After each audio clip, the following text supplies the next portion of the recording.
1. Spending without tracking. For a long time, one of the most dangerous habits I carried was pretending that if I didn't look at my bank account, things weren't really that bad. It sounds ridiculous now, but back then, it felt like the only way to cope. Every time I spent money on groceries, on coffee, on random stuff I convinced myself I needed, I told myself I was fine. I didn't check the balance. I didn't open the app. I didn't want to see the truth because deep down, I already knew it. I was overspending. I was unaligned. I was scared. But instead of facing it, I avoided it. I avoided logging into my bank like it was haunted. I avoided receipts. I avoided conversations about money like they were personal attacks. Why, Mame? Because every time I peeked at my real numbers, I felt a wave of shame. Not disappointment, shame. That deeply personal belief that I was failing, that I was irresponsible, that everyone else had figured it out but me. So I buried my head. I told myself I'd check later. I convinced myself I was being dramatic, or that one purchase wouldn't make a difference. But over time, that small habit, or more accurately, that small refusal, became the root of everything that kept me broke. Because here's what I learned. What you don't track, you can't change. And worse, what you avoid tends to grow in the dark. That fear of logging in, it didn't protect me. It robbed me of my power. It made every swipe of my card a gamble, every purchase a stress trigger. Even if I smiled through it, I was constantly guessing, hoping I had enough, praying that nothing would bounce. But I was never certain. And you know what constant uncertainty does to a person? It drains you. It keeps you in a survival loop. You start living paycheck to paycheck, not because you don't make enough, but because you have no idea where it's going. You're flying blind. And when you fly blind, you crash. Not all at once, slowly, quietly, emotionally. And I stayed in that fog for years. Until one night I finally had enough. I remember sitting at my desk, rent due in 2 days, feeling sick to my stomach because I didn't know if I'd be able to cover it. I opened my banking app, hands shaking, and just looked. And what I saw wasn't even the worst it had ever been, but it felt like a punch to the gut, not because of the number, but because of the pattern. I saw all the little charges I thought didn't matter. I saw the $4, 99s, the $12, 50s, the $28 splurges. They weren't evil, they were invisible because I hadn't been paying attention. And in that moment, for the first time, I didn't blame the bank or my boss or the cost of living. I blamed my avoidance, not with shame this time, but with ownership. And from that moment forward, I made a decision. I will know where every dollar goes. Even if I can't change everything yet, I will see it. That small decision to track my spending didn't fix all my problems overnight, but it gave me something I hadn't had in years, clarity. And clarity, I learned, it is the first step toward freedom. Because once I saw it, I couldn't unsee it. And when you see the truth, you can start to tell yourself a different story. One that isn't built on fear, but on facts.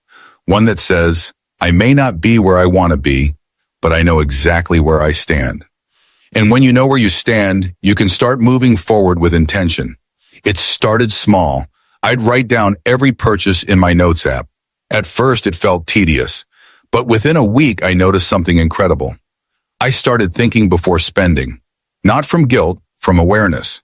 I started asking, do I really want this, or am I avoiding something else? That one habit, daily tracking, gave me back control.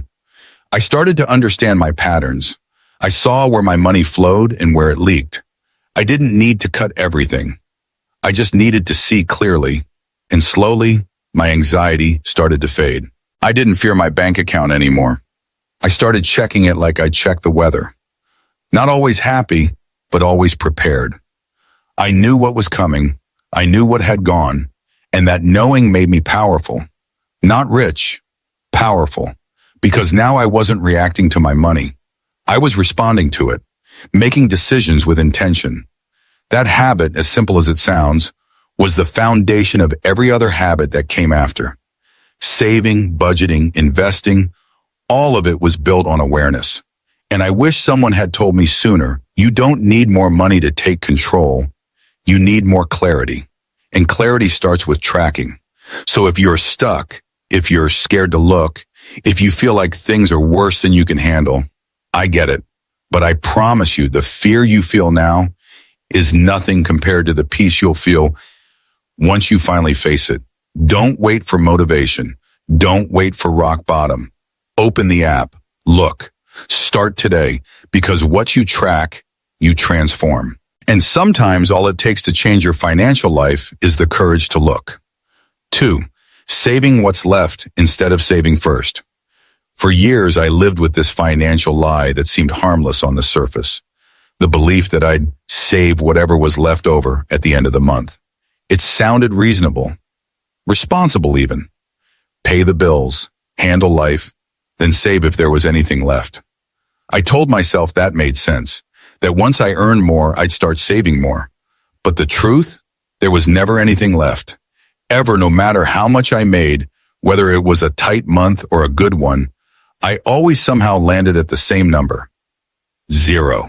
And at first I thought it was just bad luck or the cost of living. But then I realized what was really happening.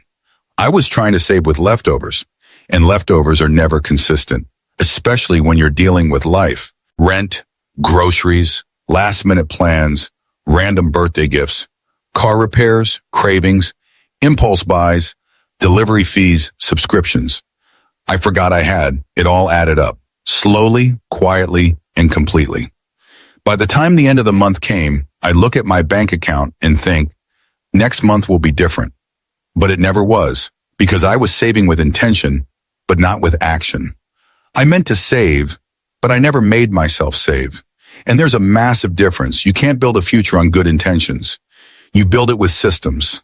And one day after months, maybe years, of watching my savings stay stuck at the same number, I had to confront the truth. Saving isn't what happens after you live. It's what happens before you live. If you wait to save what's left, there will never be anything left. Life will always find a way to fill the gap. So I tried something that scared me at first. Something that felt bold, even risky, considering how close to the edge I'd always lived. I automated my savings at the top, not at the end, not when it was convenient, not when it was safe. Right after payday, like a bill. Except this bill was to me. It wasn't a big number. I started small, just $10 a week. But the moment I automated it, I took the decision-making out of the equation. I stopped waiting to feel motivated. I stopped relying on self-discipline. The money moved before I had the chance to think about spending it. It became non-negotiable. And you know what happened? Nothing broke. My lights stayed on. I still had food. But most importantly, for the first time ever, my savings started growing. Slowly, quietly, but consistently. That tiny act, saving first, flipped everything. It forced me to live on what was left after saving, not save what was left after living. And somehow it worked. It always worked. Because I adjusted. I prioritized. I adapted to the new baseline. I made it fit.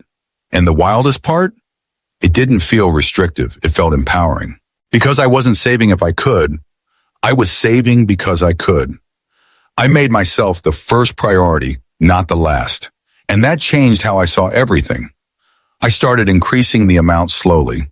I built an emergency fund. I watched a separate account grow that I didn't have to touch. Not because I had extra, but because I had a system, a habit, a rhythm that ran whether I felt motivated or not. And that rhythm built something I never had before. Trust. Not in the bank, in myself. I could count on me. I could rely on me to save, even when things got tight. That's what automated savings gives you.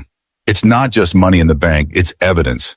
Evidence that you're building something, that your future matters, that you're not just reacting to life, you're designing it. So if you're still trying to save what's left, I want to challenge you with love and honesty. Flip the script. Even if it's $5, even if it feels like it won't matter, automate it, put yourself first. Because when you do, something starts to shift. You stop surviving, you start building, and that's how wealth begins. Not with some giant financial event, but with a quiet habit that runs in the background, casting a vote every week for the life you say you want. Saving is not a feeling. It's not a reward for getting through the month. It's a declaration. It's a discipline. And when you treat it like one, when you automate it like your rent, your bills, your responsibilities, it becomes the foundation of everything else. Start small, start scared, start now. Just don't keep waiting for leftovers to change your life. They won't. But one automated habit, that will. 3, lifestyle inflation. I used to believe that making more money would automatically fix my problems. That if I could just get a raise, just land a higher paying job, just bring in more, then finally I'd feel secure. Finally I'd save more, stress less, and build the life I wanted. And eventually I did get that raise. A few, in fact. Promotions, side gigs, even better freelance opportunities. And you know what happened? I made more. And I spent more. Not intentionally, not recklessly, just naturally. As the income rose, so did the lifestyle. Slowly, quietly.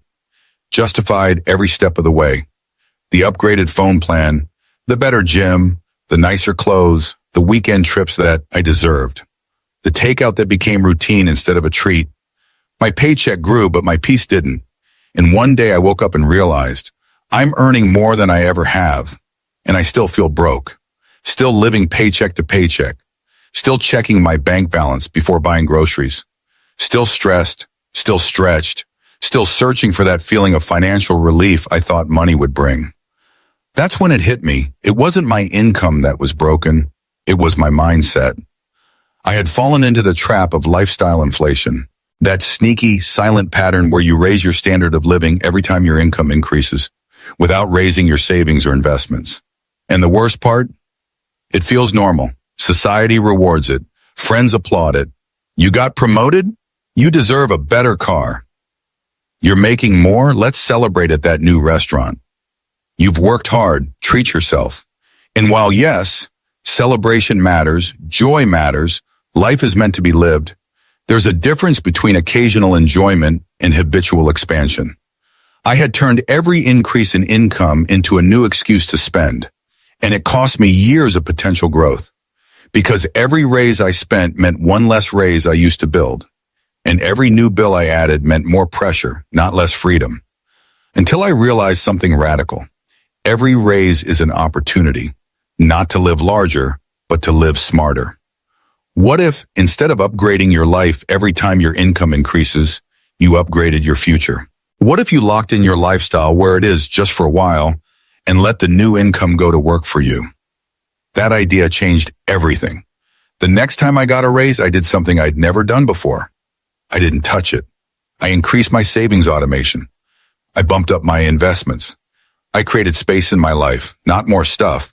And suddenly, for the first time, I wasn't just earning more. I was keeping more. I wasn't working harder just to live louder. I was working smarter to live freer. And that freedom felt better than anything I had bought before. Because it wasn't just about money anymore. It was about margin, about choices, about peace. That's what lifestyle inflation steals from you. It doesn't just drain your account. It drowns your options. It locks you into a cycle of more without ever asking why. But once you see it, you can stop it. You can decide intentionally that not every raise requires a new wardrobe or a new subscription or a new level of pressure. You can let your lifestyle stay still and let your wealth move forward. That's where momentum comes from. Not just earning more, but keeping more. Not just more money, but more clarity. So if you're waiting on a raise to finally get ahead, remember, a raise won't save you if your habits stay the same. But if you shift your mindset, every dollar more you make can become a building block, not another bill. And that's how real wealth begins. I enter 4, emotional spending. There's a type of spending that doesn't come from logic. It comes from emotion. And for the longest time, I didn't realize how much of my money wasn't going toward things I needed or even truly wanted. It was going toward things that made me feel better. Or at least that's what I thought in the moment. Because when you're stressed, overwhelmed, anxious, or just plain tired, that little burst of dopamine from a purchase feels like relief. You tell yourself, I deserve this. It's only 20, or I've had a hard week. And it's true, maybe you do deserve something good. Maybe you have had a hard week, but emotional spending doesn't heal stress. It delays it. I remember nights when I'd be lying in bed, mentally exhausted, scrolling through online shops without even knowing what I was looking for. A candle, a hoodie, a new planner, something, anything that made me feel in control or comforted or distracted. And when the package arrived, the joy was gone in 10 minutes. What I was left with wasn't happiness. It was guilt. I was using money to soothe emotions that money couldn't fix. And that pattern added up, not just financially, but psychologically. Because every time I used shopping to avoid emotions, I was training my brain to cope with spending. It became my version of a comfort snack, except instead of gaining weight, I was losing wealth. And it was so subtle, so easy to justify. Retail therapy is literally a joke in our culture, except it's not funny when your savings account is empty and your closet is full of things that never made you feel better for more than 5 minutes. That's when I had to get honest with myself. Emotional spending wasn't a financial issue. It was an emotional one. And like any emotion, it wasn't about suppression. It was about awareness. So I started doing something simple. I began to notice my triggers. Was I scrolling after a bad workday? Was I shopping out of boredom? Was I spending because I felt behind? Or because I wanted to belong? Or because buying something made me feel productive? Once I named the emotion, I could start interrupting the habit. Not perfectly, not instantly, but intentionally. And the habit that changed everything? The 24-hour rule. It sounds simple, but it was profound. If I wanted to buy something that wasn't a basic necessity, I had to wait 24 hours. I'd add it to a list, close the tab, and walk away. And more often than not, I'd come back the next day and realize I didn't really want it. The urge had passed, the emotion had faded, and with it, the need to spend. That one ritual, pause before purchase, started breaking the automatic loop. I replaced the scroll with a walk, the impulse with journaling, the checkout cart with a deep breath, and slowly I started learning to feel my way through tough emotions instead of spending my way around them. It was uncomfortable at first, but over time it became powerful. Because every time I didn't buy something I didn't need, I felt a different kind of satisfaction. A kind that lasted longer than a delivery notification. It was pride, it was control, it was trust. And the craziest part, when I stopped spending emotionally, I didn't feel deprived. I felt free. Free from the guilt, free from the clutter, free from the invisible pressure to keep filling emotional gaps with material things. So if emotional spending is something you wrestle with, I want you to know you're not broken. You're human. You're not bad with money. You're just trying to manage pain with a tool that wasn't made for healing. But if you can start noticing the triggers, if you can build in a pause, even just for one day, you'll be amazed how much clarity and confidence you gain. Because your emotions matter, but so does your future. And when you honor both with compassion, with structure, and with small daily habits, that's when real freedom starts to grow. 5. No financial goals. For the longest time, I thought I was doing okay with money simply because I was earning and paying my bills on time. I wasn't splurging every weekend or racking up crazy debt. I was responsible, but month after month, something felt off. I'd work hard, get paid, cover everything I needed to. Rent, groceries, gas, maybe even a night out. And then, nothing. No forward motion, no growth, just a loop. Earn, pay, repeat. I wasn't building anything. I wasn't getting anywhere. And I started to feel this quiet frustration, like no matter how much I earned, I was just spinning in place. And it hit me one day, sitting at my desk, checking off another round of paid bills.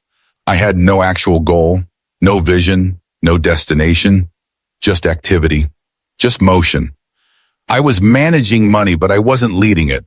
I didn't know what I wanted financially beyond just not being broke. And here's the truth. If you don't give your money a purpose, the world will give it one for you. Random purchases, lifestyle creep, emotional spending, vague guilt. It all filled the space that a clear goal should have been occupying. That's when I realized clarity creates discipline. I didn't need more willpower. I needed a target, something to aim for, something meaningful enough to make the daily decisions make sense. Because when you don't know why you're saying no to something today, it feels like punishment. But when you're clear on what you're saying yes to later, it feels like power. So I sat down and asked myself for the first time, what do I actually want? Not what should I want, not what looks good on social media, but me. And the answer surprised me. I didn't want luxury, I wanted stability. I wanted a 3-month emergency fund so I could breathe again. I wanted to pay off my credit card so the balance didn't follow me around like a shadow.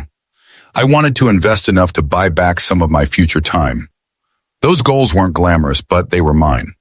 And once I named them, everything changed. I printed them. I wrote them in my phone. I put the numbers next to them. I gave them deadlines. Suddenly, my spending had context.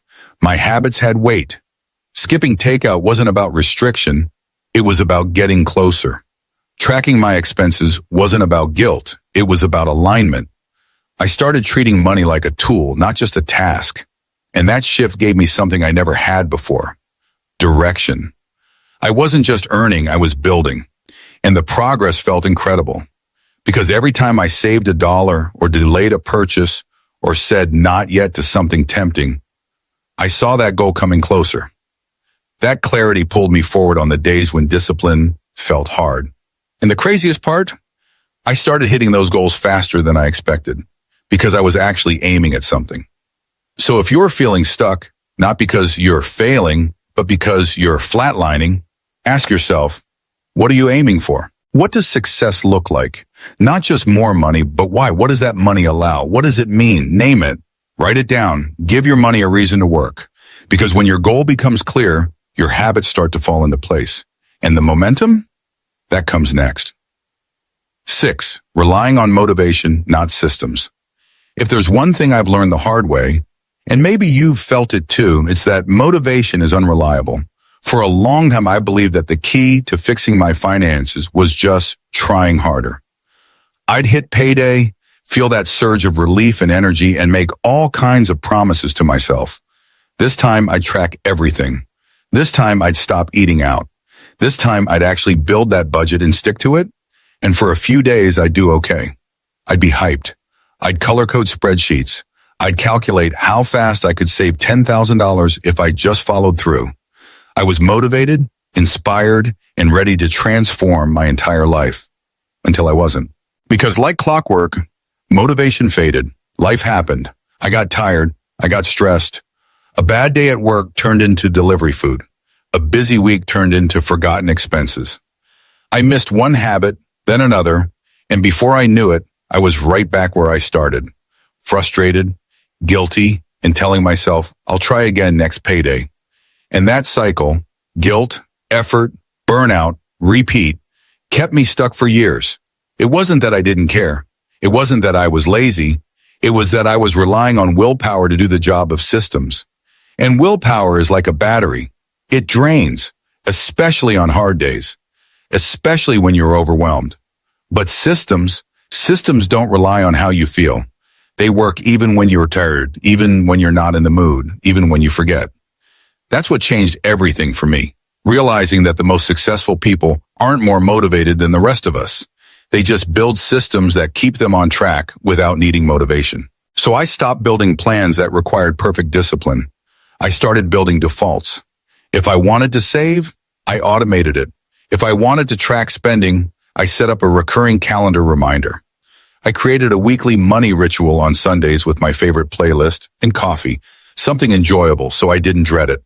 I kept my savings in a separate bank I couldn't touch easily. I put friction between me and spending and ease between me and progress. And suddenly I wasn't riding the emotional roller coaster anymore. I didn't need to hype myself up. I just followed the rhythm. Even on my worst weeks, my system still ran. My savings still grew. My bills still got paid. That consistency, that unemotional, quiet consistency, was what finally moved the needle. And here's the kicker. Once the systems are in place, they actually create motivation. Because when you see results, you want to keep going. The feedback loop becomes positive, not punishing. So if you're tired of the emotional yo-yo, of feeling like every payday is a fresh start that doesn't last, I want you to ask yourself, do I have systems or am I just relying on my energy? If the answer is the latter, start small. One automation, one recurring check-in, one calendar reminder. You don't need more motivation. You need more structure. Because it's not the size of your effort that changes your life. It's the consistency of your systems. Build ones that work, especially when you don't feel like showing up. Because those are the days that shape who you become. 7. Thinking too small for too long. For most of my life, I believed I was just bad with money. It wasn't something I said out loud often, but it was the quiet story playing in the background of everything I did. Every swipe, every overdraft, every failed budget. I carried it like a label. I'm not a numbers person. I'm not disciplined. I'll never be one of those people who gets finances. And because I believed that, I acted accordingly. I avoided my bank app. I delayed planning. I dismissed opportunities to learn. I played small. And that smallness didn't come from laziness. It came from identity, from seeing myself as someone who just wasn't built for wealth. So even when I tried to change, I didn't truly expect it to work. I was trying to build a new life with the same old story running the show. And like any belief repeated long enough, it became a self-fulfilling prophecy. Because here's the truth no one really talks about. Your identity always catches up to your habits or pulls them back down. You can budget, save, invest, but if deep down you still believe you're bad with money, your brain will sabotage progress to protect that belief. And that's what I was doing, subconsciously pulling myself back to familiar chaos because it matched my identity. The turning point wasn't just building new habits, it was choosing a new story. I stopped telling myself I was bad with money. I started saying, I'm learning to manage money well. That single shift from a fixed belief to a growing identity opened everything. It didn't mean I had to become a financial expert overnight. It meant I gave myself permission to grow. I started small, tracking my spending, setting tiny goals, celebrating $10 saved like it was $10,000. But inside, I believed bigger. I believed I could get better. I believed I deserved stability, clarity, and peace. I started acting like the kind of person who builds wealth. Not perfectly, but consistently. And over time, that identity became real. I became someone who checks their bank account without anxiety, someone who sets financial goals and hits them, someone who teaches others what they once struggled with. That's the power of identity. It drives behavior, and behavior drives results. So if you've spent years thinking small, holding yourself back because you don't see yourself as that kind of person, hear this. You can change the story. You can rewrite the soundtrack. You can start small and believe big, because wealth doesn't start with math. It starts with mindset, with the belief that even if your past was messy, your future can be intentional. That even if you've failed before, you can build now. That even if you've thought small for years, today can be the day you begin thinking bigger. Not just in income, but in identity. Because once you believe you're worthy of change, you'll start showing up like it. And that changes everything. You're not stuck because you're lazy. You're not undisciplined. You're not broken. You're simply caught in a loop. One shaped by quiet, automatic money habits that have been running in the background for so long, you don't even notice them anymore. Habits like swiping without tracking, saving only when there's extra, telling yourself you're just not good with money. They're small, they're subtle, but over time they steal your momentum, your confidence, your future. And the hardest part? They feel normal. They feel like just the way things are. But here's the truth. If you had the power to build these habits unconsciously over time, then you also have the power to break them, to replace them, to rewire the script. You can build new rhythms, new systems, new beliefs that pull you toward the life you actually want to live. It doesn't happen overnight, but it starts with awareness, with one small change, with one honest moment where you say, this cycle ends with me. Because you're not behind, you're not too late. You're just one habit away from a completely different trajectory, and the power to shift it is already in your hands.